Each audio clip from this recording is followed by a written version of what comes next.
C నేను ఓపెన్గా చెప్తాను, కళ్యాణ్ నాకు బాగా నచ్చాడు ఈరోజు. ఆల్మోస్ట్ ప్రతిసారి నచ్చాడు. ఎక్కడ నచ్చాడంటే తెలివిగా ఆడుతున్నాడు, స్ట్రాటజికల్గా ఆడుతున్నాడు. ఇది కొంతమందికి నచ్చకపోవచ్చు, నేను ఈ తెలివి ఇది స్ట్రాటజీ అంటే. ఈవెన్ తనుజ గారి విషయంలో కూడా నేను చాలాసార్లు చెప్పిన స్ట్రాటజీ, సంజయ్ గారి విషయంలో కూడా చెప్పిన స్ట్రాటజీ. అండ్ కొంచెం అభిమానం, ప్రేమ కూడా ఉంది. కొంచెం బాగా అనిపించింది ఈరోజు. వెరైటీగా ఏమనిపించిందంటే కళ్యాణ్ స్ట్రైట్గా కంటెంట్ లేని కాడ కంటెంట్ తెచ్చుకోవడానికి ఈ సీజన్లో అందరూ ట్రై చేస్తున్నారు. తనుజ గారు ట్రై చేస్తారు, కళ్యాణ్ ట్రై చేస్తారు, ఇమానుయల్ ట్రై చేస్తారు, ఇమాన్ కూడా ట్రై చేస్తారు ఈ మధ్య.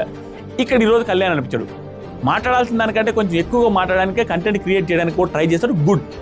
ఎందుకంటే పర్టికులర్ సిచ్యువేషన్ నామినేషన్ లేదు, టాస్క్ లేదు, ఏం బేకాలంగా ఏదో ఒకటి చేయాలి కదా. సో పాయింట్ కొంచెం గట్టిగా పెట్టాడు. ఒకటి నా ఒపీనియన్ స్ట్రైట్గా పెడుతున్నానండి. నేను కానీ ఒకవేళ కానీ ఆటలో కానీ ఉన్నట్టు నేను ఇమానుయల్నే తీసేస్తానని చెప్పిన మాట అంత అవసరం లేదు, బట్ చెప్పడం అనేది సూపర్ అనిపిస్తుంది. అండ్ డైరెక్ట్ చెప్పేసాడు కళ్యాణ్, నేను ఉండుంటే ఇమానుయల్నే తీస్తా, బట్ నేను ఆటలో లేనప్పుడు నాకెందుకు, నాకు బాగా క్లోజ్ అయిన పర్సన్ని సపోర్ట్